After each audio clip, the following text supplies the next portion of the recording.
بسم اللہ الرحمن الرحیم۔ السلام علیکم۔ میں شیخ عبدالرحمن ایڈوکیٹ فار یو کے چینل سے مخاطب ہوں۔ آج کا ہمارا ٹاپک ہے ڈیزولوشن آف میرج، یا اس کو ہم خلا بھی کہتے ہیں۔ یہ عورت کو قانونی حق حاصل ہے کہ اگر وہ یہ سمجھے کہ اس کا نباہ اپنے خاوند کے ساتھ نہیں ہو سکتا تو وہ عدالت کا دروازہ کھٹکھٹا سکتی ہے اور فیملی کورٹ میں خلا کا دعویٰ دائر کر سکتی ہے۔ اس کو ڈیزولوشن آف میرج بھی کہتے ہیں، اور ایک دوسرا دعویٰ ہوتا ہے dissolution of marriage on the basis of خلا۔ ان دونوں میں تھوڑا سا ڈفرینس ہے جو ہم آگے چل کے ڈسکس کریں گے۔ اس کے پروسیجر کی طرف تھوڑا سا آتے ہیں۔ ایک خلا کا دعویٰ فیملی کورٹ میں دائر کیا جاتا ہے عورت کی جانب سے، اور دوسری پارٹی یعنی خاوند کو نوٹس کر کے عدالت میں طلب کیا جاتا ہے، اور دونوں کے ایشوز کو سنا جاتا ہے، اور کوشش کی جاتی ہے کہ ان کے درمیان مصالحت ہو سکے، ان کے درمیان اگر کوئی ایشو ہے اس کو ریزالو کیا جا سکے۔ لیکن اگر مصالحت کسی نتیجے پہ نہیں پہنچتی تو عورت کی مرضی کے مطابق عدالت خلا کا دعویٰ ڈگری کر دیتی ہے، اور ودن 7 days اس ڈگری کو متعلقہ یونین کونسل میں جمع کروانا ہوتا ہے، اور چیئرمین یونین کونسل پھر ایک بار دونوں پارٹیز کو یعنی ہسبینڈ اینڈ وائف کو اپنے پاس بلاتا ہے اور دونوں کو سنتا ہے، اور کوشش کی جاتی ہے وہاں پہ کہ ان کی آپس میں پھر کچھ صلح کی طرف بات جائے۔ لیکن اگر پھر بھی مصالحت بے نتیجہ نکلے تو آفٹر 90 days یعنی 90 دن کے بعد خلا یا طلاق کا سرٹیفکیٹ ایشو کر دیا جاتا ہے۔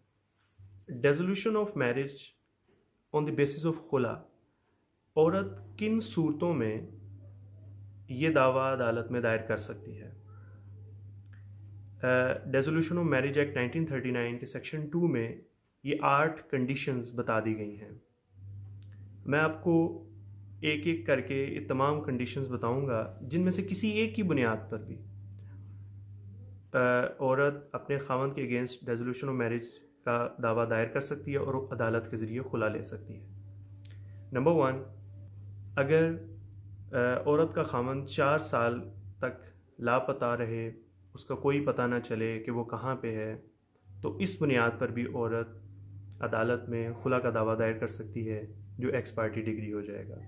نمبر 2، اگر کسی بھی عدالت سے خاوند کو 7 سال کے لیے قید ہو جائے یا 7 سال سے زیادہ کی قید ہو جائے تو اس بنیاد پر بھی عورت خلا کا دعویٰ دائر کر سکتی ہے۔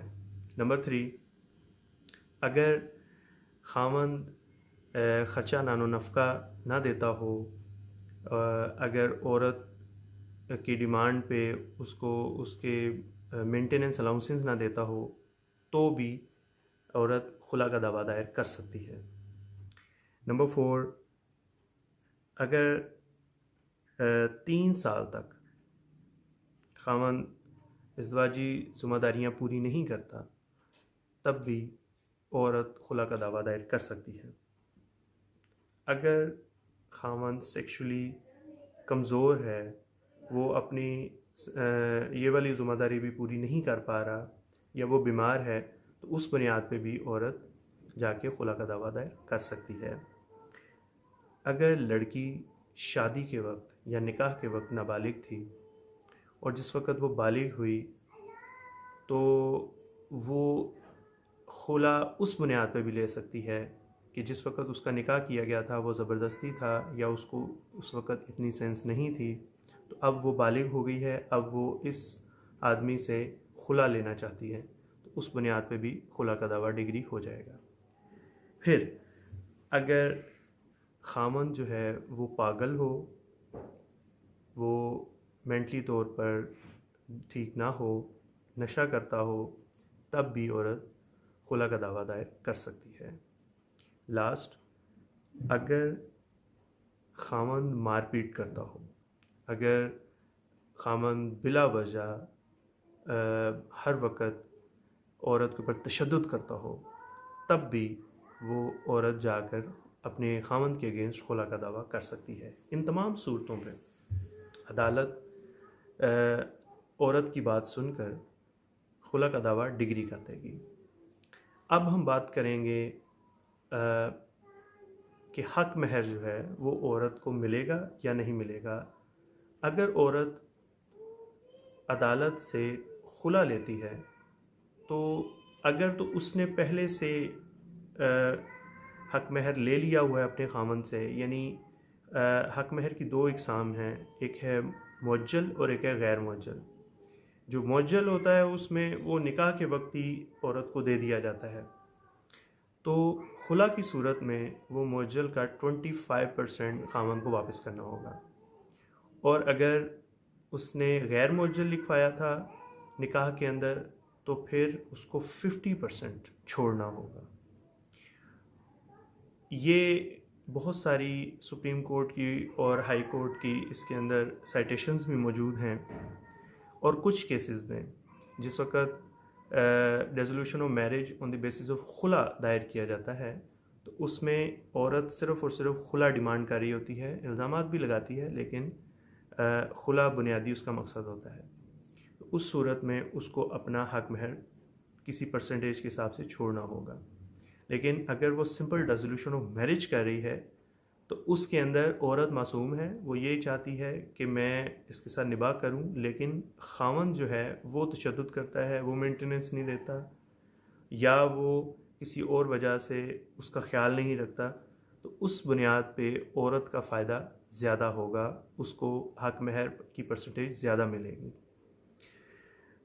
اس کے علاوہ جو خلا کے اندر عورت کے رائٹس کو پروٹیکٹ کیا جاتا ہے وہ دوسری طرف سے بھی ہیں۔ وہ کیسے؟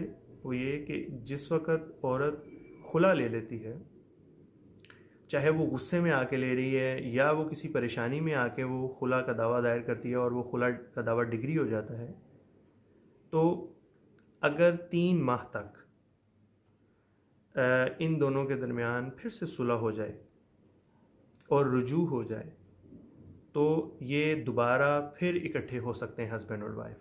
لیکن اگر 3 ماہ کا عرصہ گزر گیا ہے، 90 ڈیز گزر گئے ہیں، تو پھر اگر انہوں نے دوبارہ اکٹھے ہونا ہے تو ان کو نیا نکاح کرنا پڑے گا۔ ہسبینڈ اینڈ وائف کے پاس 90 ڈیز تک کا ٹائم ہوتا ہے۔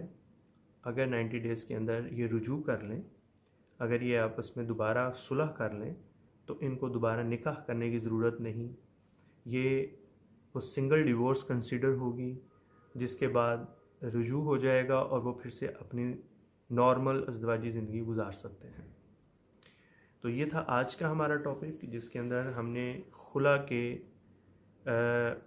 تینوں سٹیپس کو، یعنی پروسیجر، اس کے اندر جو کنڈیشنز ہیں جو قانون نے خود واضح کر دی ہیں، اور تیسرا جو حق مہر ہے وہ عورت کو کس طرح ملے گا یا اس کو چھوڑنا پڑے گا خلا کی صورت میں، وہ سارا ہم نے ڈسکس کیا۔ ہم انشاءاللہ اسی طرح مزید ٹاپکس کو لاتے رہیں گے اس چینل پہ اور ڈسکس کریں گے۔ Thank you very much. السلام علیکم۔